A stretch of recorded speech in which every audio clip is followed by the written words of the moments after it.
What's up, everybody? It's the Hardy Construction. You can find us on YouTube, Instagram, as well as Facebook. When you're on YouTube, please comment, like, and share our videos with your host, Komp and CHUD Master. And today's film is CHUD 1984. CHUD, constantly horny underage Dominicans. Oops, I mean cannibalistic humanoid underground dwellers. 1984. Holy crap, me and Danny were just talking about me needing glasses, and I'm trying to read this on screen. A bizarre series I was 200 of sudden disappearances on the streets of New York City seems to point towards something unsavory living in the sewers. How unsavory. Directed by Douglas Cheek. Ho ho! Okay. I was going to say if he had brothers, it'd be called the Cheeks. Written by Parnell Hall, who did the screenplay, and Shepard Abbott, who did the story. Shepard Abbott, that sounds if the parents were smart, they would have named him Butt. That's pretty good. Do you think whenever he got angry, he would turn around? See? Turn the other cheek. Okay, starring John Hurd, Daniel Stern, Christopher Curry. Very little known that CHUD is the prequel to Home Alone. Anyway, so, yeah. Danny, why did you pick CHUD? John Goodman's in this, too. I picked it because I have never seen it, and I've always seen the name and not wanted to see it for some reason. And exactly now the same thing that I went through too. CHUD is a film that is very good, with one of the worst and best names for a film ever made for horror. Because it reminds me of like old yogurt or something. CHUD sounds like the area between your balls and asshole. That's the taint. No, it's a chode as well. Is it chode? Yeah, Are you sure? Yeah. There was no. A chode. No. A chode is a dick that is wider than it is long. Oh, That's okay. actually true. Okay, personal experience, I guess. So I had always heard about this film. It's like you always see the poster for it. You're always aware of it, like it's monsters coming out of the sewer, much like the Ghoulies or monsters coming out of toilets. And I always just thought, I was like, oh, that sounds like a stupid movie. Like, I don't feel like watching it. Just the name alone sort of made it sound dumb. But obviously, it's a movie with legs, at least in a cult film sense. And then when I started watching the film, like 10 minutes into it, I was like, this is like a real movie. I'm like, this is like an actual film. Like, I was sort of expecting... Is this what happened after Wonder Years? Is this what he grows up to become? No, I'm telling you, I guess so. Yeah, I guess it's that, and then it's also a prequel to Home Alone. That makes sense. Yeah, I mean, he did all of those things. Because by the end of it, the father, John Hurd, who's playing George Cooper, he has a wife, right? And so he leaves with the wife. He adopts a Great Dane. No. Oh no. I'm thinking of the guy from Beethoven. Hold on. He's smoking. No. He's Home Alone too. John Hurd and his wife, they have kids. They have 6 kids, and then Daniel Stern, because he helped them defeat the CHUDs, he becomes upset and he tries to rob his house, which is the father of Kevin. I was thinking of Charles Grodin for a second. Charles Grodin wishes he was in cool movies like this. Charles Grodin had a talk show once, and I remember that. I would watch it to fall asleep. Really? Was he like the other guy? Who was that other guy that used to be Tom Snyder at 12:30? Used to fight Conan O'Brien, and he had like just as boring sort of television. I don't know. There was a guy with an Australian accent who was pretty funny, actually. Oh, yeah, that's the guy from... He used to be in the Drew Carey show. That guy's actually very charming, and, like, I swear to God, that guy just turned on every woman that was on his talk show. I could see why. He was a good-looking guy. Yeah, and he was, like, got funny, an Australian accent. He's sort of like, you know when women speak to, like, a British... Like, in Britain... women would be like, wow, you guys have sexy accents. And like, me, I talk like a fucking asshole. But people think we have sexy accents? I don't believe that. Well, you got to try one day. I remember some girl telling me she was from... I've never gotten a British woman This girl from Seattle came up to me and she was like, oh, I can hear your accent. I was like, my accent? What are you talking? Anyway, so this film CHUD takes place in New York City in 1980s, obviously, and it has a gaggle of characters. Like, there's actually a lot of characters that all matter to the storyline, and it all gives a believable reason for them to meet up at the end of the film. And they're all like superstars now. Yeah, and I was just like, I couldn't believe while I was watching it. I was like, wow, this is a lot better than I thought it was gonna be. I thought it was just gonna be some shitty sort of 80s horror monster slasher crap. And don't get me wrong, I do like some shitty horror 80s monster slasher crap, but this was a little bit more elevated than that. Well, this had a lot of story. It's just that the title alone is like so The title is like stupid. It's stupid. Yeah. the title is very distracting for the movie itself, because it makes it sound like a '50s horror movie. And the ending's a little anticlimactic. It's out of nowhere a little They bit. don't solve the problem by the end of the film. They just they don't solve the problem, and also it's like the last 10 minutes are like, we're gonna create a villain. Yeah, it was like a corporate villain. I mean, it makes sense. And then also when you find out, like, I always thought the CHUDs were like fucking aliens from outer space or something. I just, when you don't know what a movie is and you just... Well, you get to see one and then turn you see into them. a Yeah, CHUD. you see them. Yeah, they're just basically homeless people that are irradiated. Anyway, so this film starts out... how does this film start out, really? I don't even remember how it starts out. It's sort of like... John oh, Byrne yeah. The cop's wife is walking the dog. Oh, that's right, yeah. And you don't know it. You don't know at this point. And Chud just grabs her and the dog down the sewer grate. Yeah, it doesn't eat the dog, right? It just hangs the dog for some reason. The dog hangs. How's the dog hang? Because it ends up hanged somewhere else. It ends up in her else. basement or something weird. I don't know. The homeless guy. That was honestly a little confusing. I think there's just pathways into everywhere from the sewers. And which basically. is... This is basically... it'd be cool if they put the Ninja Turtles in here. They're mutants too. That's true, and then they have a giant rat helping them. And they've got that whole underground layer they found in the second one. This is... I wish there was more sort of... I guess there is, but you and I just haven't looked for it. Subterranean horror films. Like... yeah. This is the second one that... Well, the other one that we saw, obviously, Midnight Meat Train, also had to deal with the transit system, but that was like... well, isn't there one that takes place in the French sewers? Did we see it? I'm pretty sure it exists, but I don't know if we've seen it. Am I making this up? I know No, World War Z covers that. I'm pretty sure maybe we were supposed to see it. Not the movie World War Z, everyone. The book, which is way, way, way, way, way, way, way better. I heard the opposite of that.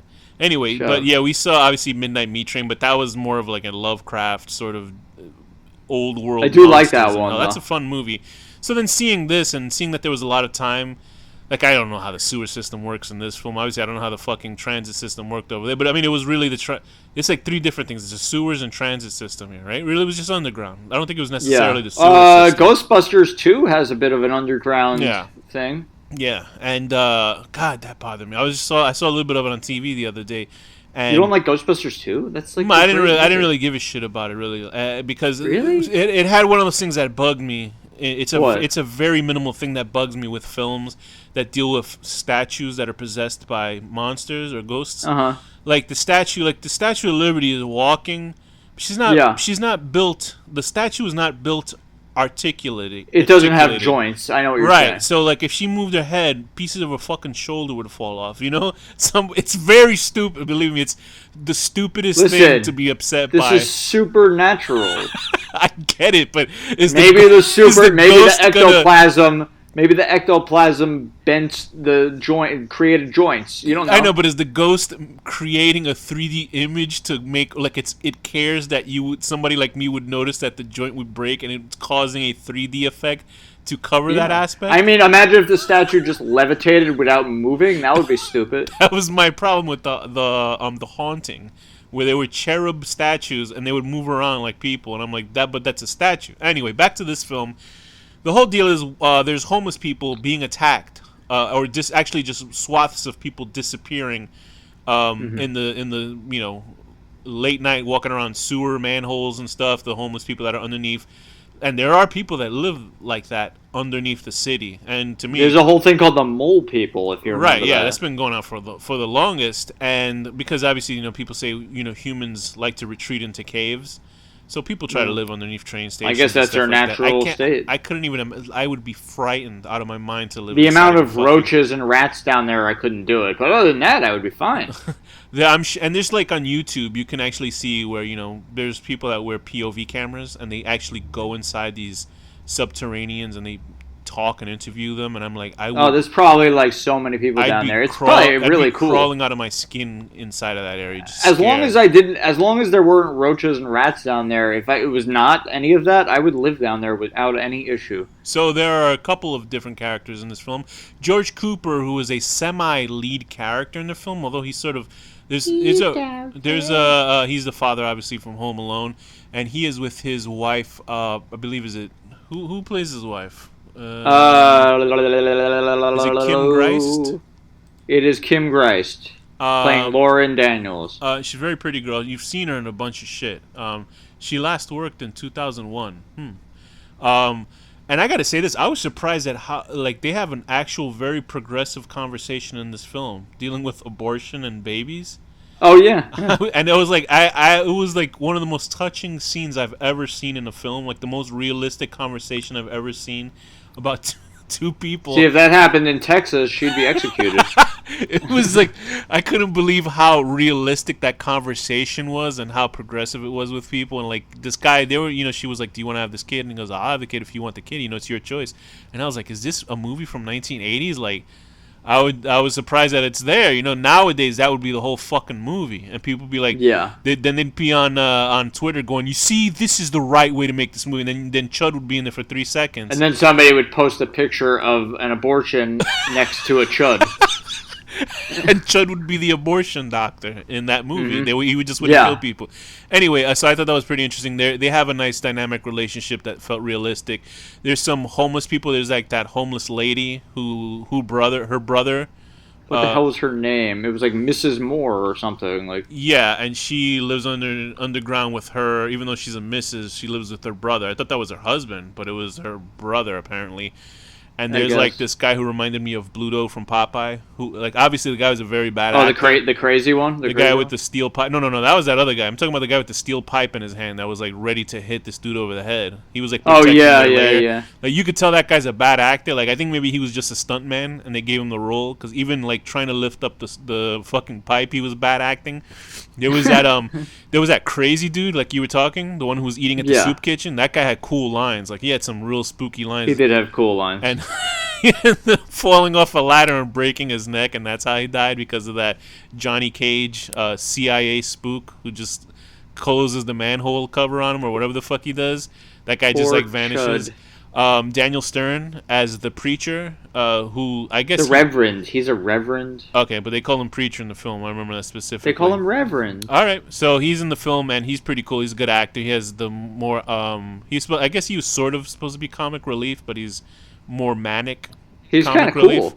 No, I like his character a lot. I'd be friends with him. He needs to get like some new clothes. There's this investigative journalist that is following around George. That guy's annoying. I'm glad when he dies. Yeah, he just gets, he's just taken into the fucking darkness. He's just pushy. He's pushy. There's a main cop who you think is part of he is semi part of the conspiracy, but we later find out that his wife is taken. He's a cool character. Captain Bosch. Is that it? Oh, yeah, that's right. Because it's funny. I watch on Amazon Prime. There's a show called Bosch that's good. So it was nice to see another Bosch character. It's a cop. Who else is there? Well, yeah, the Bosch and the preacher, that's Reverend. Basically it. Okay. John Goodman had the tiniest role. Yeah, John Goodman and the comedian Jay. He was famous too. He passed away. Jay. Gosh. Edgar Hoover. J. Edgar Hoover. Yeah, it was him. Thomas. He put on a dress. Yeah, Jay Thomas. It was funny because Jay Thomas used to be on Cheers, but he also did a lot of like hosting radio shows. And on Cheers, he was playing Rhea Perlman, who was Danny DeVito's wife, real life wife. I think they got divorced or something. Maybe they got back together. And he used to, be Carla's husband on the show, like a piece of shit, like jerk off character. Yeah. He got on the radio the next day, trying to make, he was talking about how he had to kiss her and how disgusting it basically was, and they killed his character off of TV. Like, what do you think would have happened? Like, you know what I mean? Like, why would you say that on the radio? What an asshole. Also, he was on Murphy Brown, Mork and Mindy. Yeah. So, but he... Love and War, I remember that one. Holy shit. So, it was funny to see him and John Goodman, and it was funny to see John Goodman just, like, laugh, and then the funniest part of that scene is that two bums are sitting on the floor, and one sees a CHUD come out of the fucking suit and runs, and you're like, oh, that other bum's fucking toast. Yeah. That bum just wakes up and runs also. It was funny because the CHUD, instead of eating him, it ate everybody else in the fucking diner. That shit was so fucking funny. I just imagine like millions of CHUDs running out because I guess the main bad guy figures they're going to pump the sewer system full of gas, natural gas, or not natural gas. Is it what kind of it was? It was a gas line. Yeah. Right. So they were going to, I guess, choke or kill them. you know, but that would suffocate explode them? the fucking city, as the guy pointed out. That's the main so-and-so corporate bad guy that comes out towards the end. I don't know what his name is. He looked very familiar, too. Ultimately, I guess, since the story has been blown at the end, I would imagine that they would send people down with guns or something. I don't know. They did try that for the second. There was a couple of people they sent down with flamethrowers. I don't know if the cops had a flamethrower unit, but apparently they do in this film because they were they were sending down researchers and a flamethrower, and they had If the NYPD had a flamethrower, you know that there would just be dead black people all over the city. They would just be getting every ethnicity, from black to Puerto Rican. I'd be in trouble. They'd all be dead. There'd just be like the smell of burning flesh everywhere. Yeah, just everywhere. It'd be like they'll see a white guy with an AR-15, but you can go, it's fine. Somebody would like pull out their wallet at a stoplight and they'd just be set on fire with their car. I know it's funny, but I was laughing because oh boy. So the music is really fucking good. Like it's a really standout sort of what is that, like what kind of music would you call this? Obviously it's synth music, but it's really sort of it's moody. I don't know. What kind of question is this? Well, I don't know. It starts with an A. It's CHUD-core. CHUD-core. And but it's so good, like especially CHUD wave. It's CHUD wave. Especially the part where she's trying to block the door, and you hear all that weird CHUD music coming on and stuff like that. And what is the second movie? CHUD 2, Bud the CHUD. Yeah, I kept seeing that. What is that? Yeah, that one I think is the reason why I probably thought this one would be just as stupid. Because what they do, I'm sure Bud the CHUD is probably a hero CHUD that fights other CHUDs. I was reading about it, and apparently, like, let me look. It's a zombie movie, but basically they use the CHUD technology to make an army or something stupid. But like, and there's one of them named Bud. Which I guess is a direct ripoff Day of the Dead or something? Yeah, I think that's a ripoff of Bub from Day of the Dead or something. I don't know. Now, you can tell that's stupid because they just, and I'm sure it's very comedic too, right? It's sort of like... I have no idea. Because I was just wondering if it was good, if you knew, but yeah. Because I guess the CHUDs can bite you and you start mutating and stuff. I really thought... Is that true? Did it say that? Well, remember that guy who was homeless and he got his leg bitten and he turned into a mutant? Well, he was also exposed to radiation. Well, it could be, but the lady wasn't, and Bluto wasn't, and he turned into a fucking CHUD because he got obviously a piece of his fucking leg was ripped off, which was a pretty graphic effect. And I thought at the end, I really thought because the lady, the photographer. I saw a guy like that. God damn it! Where'd you see it? It was on the train. Oof. I've told you this story. We were on the train. Me and my friend. We had like a painting. Frame that we found, and this guy comes up to us and his leg was like gangrenous. Oh, it was the worst thing. Was that African American dude or? I don't remember. He was telling us that was he in a chair or was he standing up? No, he was walking towards us. Like this was like a fresh, disgusting, rotting, and he came up to us saying that his leg got caught in the gap of the train. And like, hey, that happened to me once. Oh, I'm glad that I got my shit. I got a 10. In any case, like. As he was coming up to us, all these like roaches started coming out of the frame my friend had. It was like the worst thing ever. Out of the what? My friend had a picture frame that he found in the trash, and he was holding it. And like at the moment that this guy was talking to us, all these roaches started crawling out of it. It was just the worst. Sounds like thing. A horror movie. It really was like one of the worst horror things I've ever seen. Expecting Arnold Schwarzenegger to come help you guys and start fighting. And that guy like. Definitely is dead. Like the second to last time you and I hung out, we went to the museum. That really hot day, like the 88-degree day. Yeah, I was walking towards an ATM machine, and there was a homeless guy. Like he was in his wheelchair. And he was like this old African American dude, and he was wiping his leg. And I'm looking, and I realized he's picking meat and pus off of a gangrenous leg. God! And I walked to We need to get these people help. What the hell? I was walking because I was going to walk to the left side. I was like, let me not be rude. I'll just walk to the right. And then it was the side where his leg was. And I swear to you, if he would have flicked a piece of his meat off of his leg and it touched me at all, I would have run into a fucking fire to clear myself. It was so gross. This is why we need health care. We do. This is horrible. This should never happen. But anyway, so back to CHUD. Back to CHUD. Jesus Christ! I'm upset now. What were bad things about the film that you weren't into? Was there anything really? Because I think you said towards the end, I wish there was a little. There's a lot of like cutting back and forth. It gets a little confusing. But like the scene where the CHUD's trying to get to the wife, and like it cuts between like 3 different scenes, and you keep thinking it got her, and then it will cut to her. There's a little bit weird editing, like the part when she's taking a shower and blood hits her. Then what was that? I guess somebody must have been. There was blood in the pipes. That really didn't make any sense. Like, but she doesn't even have any reaction to it later. She's perfectly fine after that. And it's just bad editing because then the blood hits her in the face and she's covering her face and it cuts to like a weird shot of the city like going into nighttime and I was like, we just saw. Yeah, and then it cuts back to her and she's just like drying off as if she didn't get sprayed with blood. Yeah, if I got sprayed with blood, I would be running to one of those urgent care facilities. I was freaking out earlier because a bug flew in my mouth. I was eating pizza and it made my tongue taste sour. Ugh. And I started freaking out, like, what the hell? And I was like spitting and gargling water in the street and spitting water out in the street, like a big scene. But yeah, so that was those. So you don't like the sort of third act villain that comes out of nowhere. Did you enjoy that? No, I liked it. Okay. It was just like a very like, oh, okay, corporate villain guy, last 10 minutes, done. That makes sense. Do you think that, did you like that the CHUDs were mutated homeless people, or would you have rather it been something else? No, I thought that was cool. I like that they had new, like the glow-in-the-dark eyeballs and stuff like that. Like that. Yeah. And then that really cool scene where honestly, after these 2 stories we just told about the gangrenous leg, if these guys wanted to mutate and kill the people responsible for that, like, good for them. I did actually like that cool scene where the wife was in the girlfriend was in the house and the CHUD was looking for her and then his neck started extending. That was fucking, that was cool. Creepy as shit. So I do like the CHUDs, the designs of the monsters sort of like whatever. In effect, like in the film they're fine. But they're not anything spectacular except for like the glow in the dark eyes. Like those are pretty cool. They sort of just look like those cat people from Sleepwalkers. They sort of look like those. I thought the effects were actually pretty cool. I didn't think they were horrible. I just thought that the overall designs were sort of generic. But yeah, but at that time maybe they weren't. Yeah, I didn't think they were bad, but they do. But I'm saying like in 1984, maybe that was like cutting edge. I don't know.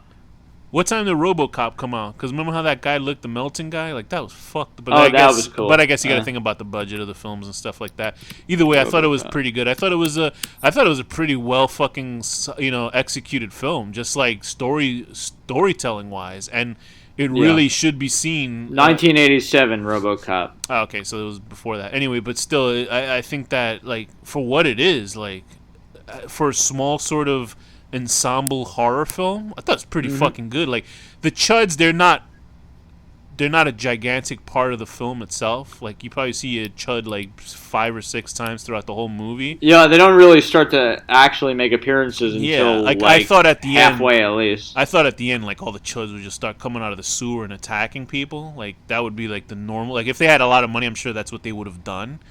But for what it is, like the CHUDs just die off screen, I guess. A completely separate note: Paul the guy who made RoboCop, Verhoeven, however you say his name, he is directing a new movie in 2020. What is it? Benedetta. It's an upcoming French and Dutch biographical drama film. He's apparently still a very good director. Like he hasn't lost it.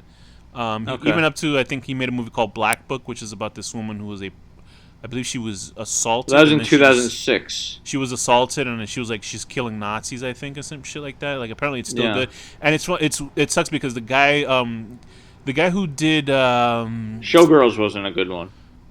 People still like that too. Hell, listen, this part's of it. She fucks Dale Cooper in the worst sex scene I've ever seen in a movie. She fuck the Jesse from Dale Cooper's not the rapist guy, is he? No, he's not. Jesse Spano is fucking Dale Cooper in a pool, and she looks like she's having some sort of fucking embolism or something. It's very strange. He did Starship Troopers. I love. Yeah, it's a great movie. RoboCop, Total Recall. I actually really like RoboCop 2, but he didn't do that one. Didn't you say RoboCop 3 was the best movie of all time? No, but I don't hate it. I don't know why everybody hates it so much. So, but anyway, going back to RoboCop, they were trying to make a quasi-sequel to the original RoboCop, just like they did the quasi-sequel to Halloween that a friend of mine thinks is the worst film of all time. He said he wouldn't watch any more Halloween movies because of that one. Anyway, so this one, I don't know. Listen, I don't blame him. But with this RoboCop, it wasn't film, that bad. This RoboCop film, he was supposed to be Neil. Oh God, the guy who did District 9 and Chappie and the movie with Matt Damon where he's going to trying to go to a floating city. I don't know why I can't think of the name of that movie. He was supposed to direct it, Neil Blomkamp, but I guess he's not doing it anymore because of time constraints. And then people were floating the idea like, what if Paul Verhoeven did it, who did the original RoboCop? And I'd be like, oh my God, that would be so fucking the guy good. that did RoboCop 2 did Empire Strikes Back. I didn't even realize that. That's okay. And that's actually my favorite Star Wars. I remember when I was a kid on TV, they did a review for RoboCop 2, and they got upset that the children were cursing in the movie. And I was like, is that what you're upset about? Because kids curse in a fucking movie? It's an R-rated... movie where, like, people get violently murdered. That's the part that I saw the first RoboCop, and I saw it in theaters, and I was traumatized looking at that shit. Like, when the guy gets turned into ass... And then when they shoot him, like, a million times. Yeah, that's when I walked into the film. I walked into the movie, and his hand exploded. And I was That's okay, just don't curse. And then the part when, they kill Red from that 70s show, and they jam the knife in his throat, and then that geyser of blood comes out. It was the worst thing. I was like, oh my God, this is horrible. Anyway, back to this film. Back to CHUD. So your grand thesis on the movie is what? What is your final sort of, thoughts This on the is film? a very good example of, like, that detective sort of 1980s horror movie. Because there's a lot of, like... people putting together the puzzle of what's happening, like different people's storylines converging. And some excellent prosthetics. Like, when the head on the floor that had the earpiece on it? Really good. Like, very good prosthetics. And then the guy's wife with that hilarious look on her face where it was decapitated and the cop sees it. Really good. Oh, but that Neil Blomkamp movie was called Elysium. Poor dog. For some reason, the dog was the worst one, like the worst. Yeah, it's just movie, hanging. Like, it was really sad. Anyway, I would give this film a solid. Well, my friend called it a solid film, and I was like, "Yeah, you're right." I would give it an 8 out of 10. Finding your wife is pregnant, and before you find out your wife is pregnant, you go and you help a homeless lady by crawling into the subterranean darkness with her. Okay, I'm gonna give this also an 8 out of 10.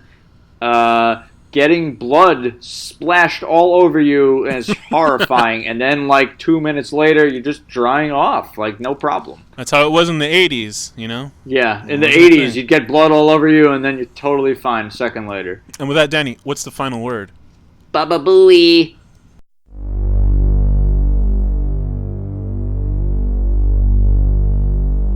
The Horror Deconstruction.